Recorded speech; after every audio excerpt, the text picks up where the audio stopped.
Hi friends, ఈ వీడియోలో మనం విండోస్ 10 11లో గాడ్ మోడ్ను ఎనేబుల్ చేసుకుందాం. ఈ గాడ్ మోడ్ ఒక మాస్టర్ కంట్రోల్ ప్యానెల్ లాగా ఉపయోగపడుతుంది. అంటే అన్ని ఆప్షన్స్ ఇన్ వన్ ప్లేస్. మీరు మొదటగా డెస్క్టాప్ మీద న్యూ ఫోల్డర్ను క్రియేట్ చేయండి. ఆ ఫోల్డర్ను రీనేమ్ చేయండి స్క్రీన్ మీద కనిపించే GUID స్ట్రింగ్తో. మీ ఫోల్డర్ ఇప్పుడు గాడ్ మోడ్ ఎనేబుల్ అవుతుంది. ఇందులో 100+ ఆప్షన్స్ ఉంటుంది.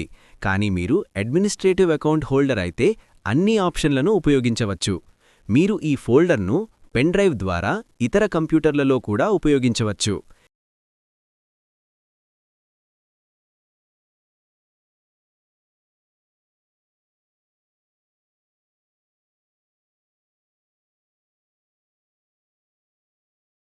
ఈ కంటెంట్ మీకు నచ్చినట్లయితే లైక్, సబ్స్క్రైబ్ చేయండి మరియు అవసరమైన మీ ఫ్రెండ్స్కు షేర్ చేయండి.